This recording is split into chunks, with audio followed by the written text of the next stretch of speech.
আরেকটা বিষয় হচ্ছে যে ঈদের শপিং যেটা আছে করবেন, সমস্যা না, আমি না করছি না, ব্যবসায়ীদের ব্যবসায় দশ নামে করবেন, কিন্তু সেটা ঈদের রাত কেন, 2 দিন আগে করে ফেলেন।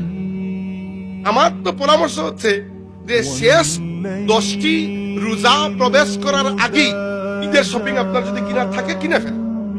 ঈদের রাতটা শপিং এর রাত নয়, এটা আমি দায়িত্ব নিয়ে বলতে পারি।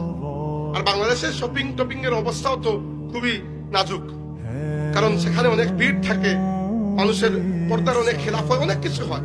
তো যতটুকু সম্ভব আমরা নিজেদেরকে বাঁচিয়ে রাখা। এই জন্য মনে রাখবেন, রমজান মাসের শেষ 10টি রাত এত গুরুত্বপূর্ণ যে এই 10টি রাতের মধ্যে রয়েছে লাইলাতুল কদর। আর এই লাইলাতুল কদরকে তালাশ করার জন্য আল্লাহর রাসূলের একটা সুন্নাত হচ্ছে ইতিকাফ। ইতিকাফ সুন্নতে মুআক্কাদা। ইতিকাফ রাসূলুল্লাহ সাল্লাল্লাহু আলাইহি ওয়াসাল্লাম সারা জীবন করেছেন। আল্লাহর রাসূলের পরে রাসূলুল্লাহ সাল্লাল্লাহু আলাইহি ওয়াসাল্লামের আজওয়াজুম মুতাহহারাত, পবিত্র স্ত্রী যারা আমাদের মা, এরা সারা জীবন ইতিকাফ করেছেন। তাই ইচ্ছাকৃতভাবে বারবার ইতিকাফ ছেড়ে দেওয়া গুনার কাজ। ইতিকাফ সুন্নতে মুআক্কাদা, অতএব জীবনে কিছু না কিছু ইতিকাফ তো করতেই হবে।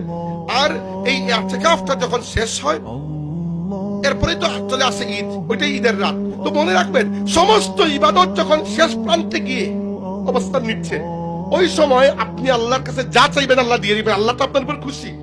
ওই সময় যদি আপনি কি নাফরমানি করে ফেলেন, তাহলে কিন্তু আপনার সওয়াবটা কমে গেল। এজন্য আপনাদের প্রতি আমার ভাই হিসাবে অনুরোধ, শপিং কে আপনারা 20 রমজানের আগে নিয়ে আসবেন।